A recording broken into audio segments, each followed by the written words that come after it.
വലിയ കടലിന് നടുക്കൊരു ഷിപ്പ്. ആ ഷിപ്പിൽ ജോലി ചെയ്യുന്ന നിങ്ങൾ ഇങ്ങനൊരു സ്വപ്നമുള്ളവരാണോ? നിങ്ങൾ മർച്ചന്റ് നേവിയിൽ ജോയിൻ ചെയ്യാൻ വേണ്ടിയിട്ട് താല്പര്യമുള്ളവരാണോ? നിങ്ങൾ GP റേറ്റിംഗ് കോഴ്സ് പഠിക്കാൻ താല്പര്യമുണ്ട്, പക്ഷെ അതിനെക്കുറിച്ചിട്ട് കൂടുതൽ കാര്യങ്ങളൊന്നും അറിയില്ല. 2026 GP റേറ്റിംഗിന്റെ പഠിക്കാൻ വേണ്ടിയിട്ട് എന്താണ് എലിജിബിലിറ്റി? 10th മതിയോ അല്ലെങ്കിൽ +2 തന്നെ വേണോ? ഏജ് ലിമിറ്റ് എത്രയാ? മെഡിക്കലൊക്കെ എങ്ങനെയാണ്? ഇങ്ങനെയുള്ള എല്ലാ കൺഫ്യൂഷൻസും ക്ലിയർ ചെയ്യാൻ വേണ്ടിയിട്ടാണ് നമ്മുടെ ഇന്നത്തെ വീഡിയോ. അപ്പൊ വീഡിയോ സ്കിപ്പ് ചെയ്യാതെ മുഴുവനായിട്ട് കാണണം. ലാസ്റ്റ് ഒരു ഇമ്പോർട്ടന്റ് ആയിട്ടുള്ള വാണിംഗ് പറയുന്നുണ്ട്. Hi, welcome back to my channel ആയിരിക്കും. അപ്പോൾ ഇന്നത്തെ നമ്മുടെ മെയിൻ ആയിട്ടുള്ള ടോപ്പിക് GP റേറ്റിംഗ് 2026 ജോയിൻ ചെയ്യുമ്പോൾ നിങ്ങൾ അറിഞ്ഞിരിക്കേണ്ട കാര്യങ്ങൾ എന്തൊക്കെയാണെന്നുള്ളത് നമുക്ക് വീഡിയോ കണ്ടു നോക്കാം. അപ്പോൾ എൻ്റെ ചാനൽ ആദ്യമായിട്ടാണ് ആരെങ്കിലും കാണുന്നതെങ്കിൽ ചാനൽ ഒന്ന് സബ്സ്ക്രൈബ് ചെയ്യാൻ മറക്കരുത്. അതുപോലെ മർച്ചന്റ് നേവിയിലേക്ക് ജോയിൻ ചെയ്യാൻ വേണ്ടിയിട്ട് ആഗ്രഹിക്കുന്ന ഏതെങ്കിലും കുട്ടികളെ നിങ്ങൾക്ക് പരിചയമുണ്ടെങ്കിൽ അവർക്ക് ഇത് മറക്കാതെ ഷെയർ ചെയ്യുകയും കൂടി ചെയ്യണേ. നമുക്ക് ആദ്യം എന്താണ് GP റേറ്റിംഗ് നോക്കാം. ജനറൽ പർപ്പസ് റേറ്റിംഗ്, ഇത് ഒട്ടുമിക്ക എല്ലാവർക്കും അറിയുന്ന കാര്യമായിരിക്കും.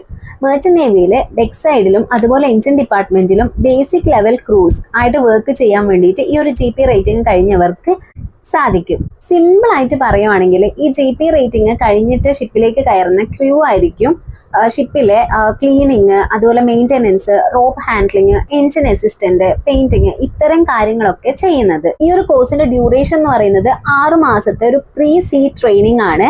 അതിനുശേഷം നിങ്ങൾക്ക് ഷിപ്പിൽ ജോയിൻ ചെയ്യാൻ സാധിക്കും. ഇനി എല്ലാവർക്കും സാലറി അല്ലേ എത്രയാണെന്ന് അറിയേണ്ടത്, അത് നമുക്ക് വീഡിയോയുടെ ലാസ്റ്റ് പറയാം. ഇനി നമുക്ക് 2026 GP റേറ്റിംഗ് പഠിക്കാൻ വേണ്ടിയിട്ടുള്ള എലിജിബിലിറ്റി എന്താണെന്ന് അറിയാം. എന്താണ് നിങ്ങൾ പഠിച്ചിട്ടുള്ളത്? അതായത് നിങ്ങളുടെ ബേസിക് ക്വാളിഫിക്കേഷൻ എന്ന് പറയുന്നത് 10ാം ക്ലാസ് ആണെങ്കിലും നിങ്ങൾക്ക് GP റേറ്റിംഗ് കോഴ്സിന് ജോയിൻ ചെയ്യാൻ സാധിക്കും.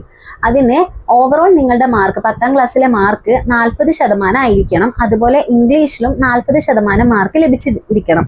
ഇനി നിങ്ങൾ +2 കഴിഞ്ഞവരാണെങ്കിൽ നിങ്ങൾക്ക് ഏത് സ്ട്രീം ആയിക്കഴിഞ്ഞാലും കുഴപ്പമില്ല. ഇന്ന സ്ട്രീം തന്നെ വേണമെന്ന് പറഞ്ഞിട്ടൊന്നുമില്ല, സ്പെസിഫിക് ആയിട്ട് പറഞ്ഞിട്ടൊന്നുമില്ല. ഏത് സ്ട്രീം കഴിഞ്ഞ കുട്ടികൾക്കും ഈ ഒരു GP rating course പഠിക്കാവുന്നതാണ്.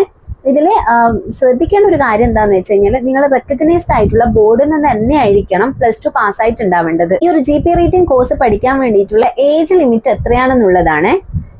Minimum age 17.5 വയസ്സായിരിക്കണം. 17.5 വയസ്സായ ഒരാൾക്ക് GP റേറ്റിംഗ് കോഴ്സ് പഠിക്കാൻ സാധിക്കും.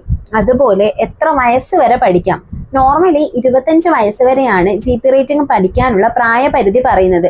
പക്ഷെ ചില ഇൻസ്റ്റിറ്റ്യൂട്ടിലൊക്കെ 27 ആക്സെപ്റ്റ് ചെയ്യുന്നുണ്ട്.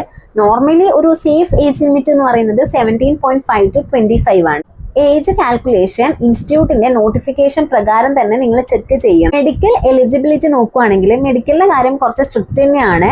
DGS അപ്രൂവ്ഡ് ആയിട്ടുള്ള ഡോക്ടറെ കയ്യിൽ നിന്ന് തന്നെ നിങ്ങൾ സർട്ടിഫിക്കറ്റ് വാങ്ങിക്കണം നിങ്ങൾ മെഡിക്കലി ഫിറ്റ് ആണെന്നുള്ളത്. അപ്പോൾ എന്തൊക്കെ കുറച്ച് കാര്യങ്ങളാണ് ഈ മെഡിക്കലി എലിജിബിൾ ആവാൻ വേണ്ടിയിട്ട് വേണ്ടത്? ഐസൈറ്റ് എന്ന് പറയുന്നത് 6/6 ആയിരിക്കണം. കളർ ബ്ലൈൻഡ്നെസ് ഉണ്ടാവാൻ പാടില്ല. അതുപോലെ മേജർ ആയിട്ടുള്ള ഹെൽത്ത് ഇഷ്യൂസ് കാര്യങ്ങളൊന്നും ഉണ്ടാവരുത്. ഫിസിക്കലി ഫിറ്റ് ആയിരിക്കണം. ഈ പറഞ്ഞതുപോലെ DGS അപ്രൂവ്ഡ് ആയിട്ടുള്ള ഡോക്ടറെ കയ്യിൽ നിന്ന് തന്നെ നിങ്ങൾ മെഡിക്കലി ഫിറ്റ് ആണെന്നുള്ള സർട്ടിഫിക്കറ്റ് വാങ്ങിക്കണം.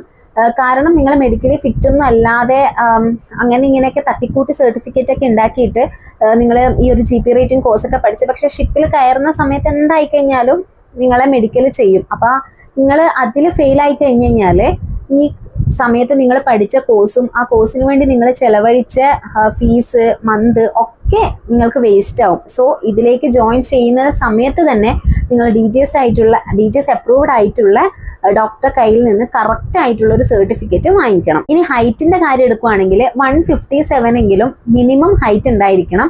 ഹൈറ്റിനനുസരിച്ചുള്ള വെയിറ്റും കൂടി ഉണ്ടാവണം.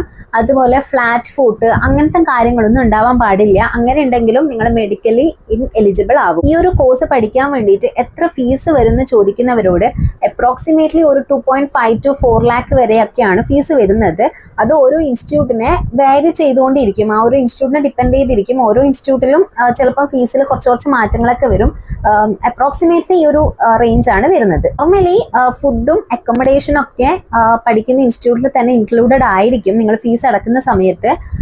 അതുപോലെ നിങ്ങൾ DGS അപ്രൂവ്ഡ് ആയിട്ടുള്ള ഇൻസ്റ്റിറ്റ്യൂട്ട് മാത്രം ഈ ഒരു എന്താ പറയണ്ടേ GP റേറ്റിംഗ് പഠിക്കാൻ വേണ്ടിയിട്ട് നിങ്ങൾ ചൂസ് ചെയ്യുക. അത് ജോയിൻ ചെയ്യുന്ന സമയത്ത് അല്ലെങ്കിൽ ഒരു ഇൻസ്റ്റിറ്റ്യൂട്ട് ചൂസ് ചെയ്യുന്ന സമയത്ത് നിങ്ങൾ പ്രത്യേകം ശ്രദ്ധിക്കേണ്ട കാര്യമാണ്. ഇത് എൻ്റെ പല വീഡിയോസിലും ഞാൻ റിപ്പീറ്റേറ്റീവ്ലി പറഞ്ഞിട്ടുള്ളൊരു കാര്യമാണ്. നെക്സ്റ്റ്, നിങ്ങൾ ഈ ഒരു കോഴ്സ് ജോയിൻ ചെയ്യുന്ന സമയത്ത് എന്തൊക്കെ ഡോക്യുമെന്റ്സ് ആണ് നിങ്ങളുടെ കയ്യിൽ വേണ്ടത്? ഫസ്റ്റ് നിങ്ങളുടെ 10th 12th സർട്ടിഫിക്കറ്റ്, 12th പഠിച്ചിട്ടാണ് നിങ്ങൾ പോകുന്നതെങ്കിൽ നിങ്ങളുടെ 12th കൂടി സർട്ടിഫിക്കറ്റ്, ഇല്ലാന്നുണ്ടെങ്കിൽ 10th സർട്ടിഫിക്കറ്റ്, പിന്നെ നിങ്ങളുടെ birth certificate, passport size photos, നിങ്ങളുടെ ആധാർ കാർഡ്, പാസ്പോർട്ട്, അത് കമ്പൽസറി ഇമ്പോർട്ടൻ്റ് ആയിട്ടുള്ള ഒരു കാര്യമാണ്. പിന്നെ നിങ്ങളുടെ മെഡിക്കൽ സർട്ടിഫിക്കറ്റും. ഈ ഒരു കോഴ്സ് പഠിച്ചു കഴിഞ്ഞതിന് ശേഷം നിങ്ങൾ ഷിപ്പിൽ ജോലിക്ക് കയറുവാണെങ്കിൽ അപ്രോക്സിമേറ്റ്ലി 25K to 40K വരെ നിങ്ങൾക്ക്, അതായത് 25,000 to 40,000 വരെ നിങ്ങൾക്ക് സാലറി ലഭിക്കാം. ഇതും ഈ പറഞ്ഞതുപോലെ ഓരോ കമ്പനീസിനെ ഡിപ്പെൻഡ് ചെയ്തിട്ട് സാലറിയിൽ മാറ്റങ്ങൾ ഉണ്ടാവാം. നെക്സ്റ്റ് ഒരു ഇമ്പോർട്ടൻ്റ് ആയിട്ടുള്ള ഒരു വാർണിംഗ് അല്ലെങ്കിൽ ഒരു അഡ്വൈസ് പറയാനുള്ളത്, 2026 ഈ ഒരു ഫീൽഡിലേക്കുള്ള കോമ്പറ്റീഷൻ കൂടുതലായിട്ട് വരികയാണ് ചെയ്യുന്നത്. അതുകൊണ്ട് തന്നെ കൂടുതലായിട്ടും ഫേക്ക് ഇൻസ്റ്റിറ്റ്യൂട്ടും ഇപ്പം പ്രവർത്തിച്ചു വരുന്നുണ്ട്. അതുകൊണ്ട് നിങ്ങൾ എന്താ ചെയ്യേണ്ടത്, ഒരു ഇൻസ്റ്റിറ്റ്യൂട്ട് ചൂസ് ചെയ്യാൻ, അതായത് GP റേറ്റിംഗ് ആയിക്കോട്ടെ എന്താണെങ്കിലും നിങ്ങളൊരു ഇൻസ്റ്റിറ്റ്യൂട്ട് പഠിക്കാൻ ചൂസ് ചെയ്യുന്ന സമയത്ത് അത്രയും ശ്രദ്ധിച്ചിട്ട് വേണം ആ ഒരു ഇൻസ്റ്റിറ്റ്യൂട്ടിലേക്ക് പഠിക്കാൻ നിൽക്കാൻ വേണ്ടിയിട്ട്.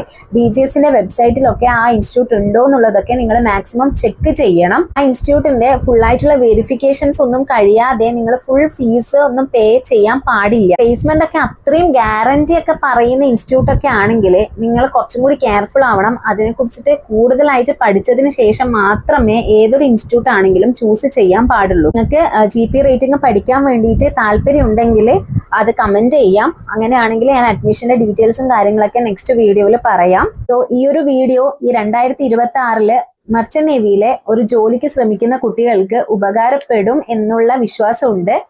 അപ്പൊ നിങ്ങൾക്ക് ഉപകാരപ്പെട്ടിട്ടുണ്ടെങ്കിൽ ഇതുപോലെ മർച്ചന്റ് നേവിയിലേക്ക് ജോയിൻ ചെയ്യാൻ നിൽക്കുന്ന കുട്ടികൾക്ക് കൂടി ഈ വീഡിയോ ഷെയർ ചെയ്യുക, അവർക്കും കൂടി യൂസ്ഫുൾ ആവട്ടെ. സോ ഇനി നമ്മൾ കണ്ടിന്യൂസ് ആയിട്ട് മർച്ചന്റ് നേവിയുടെ വീഡിയോസ് ചെയ്യുന്നതായിരിക്കും.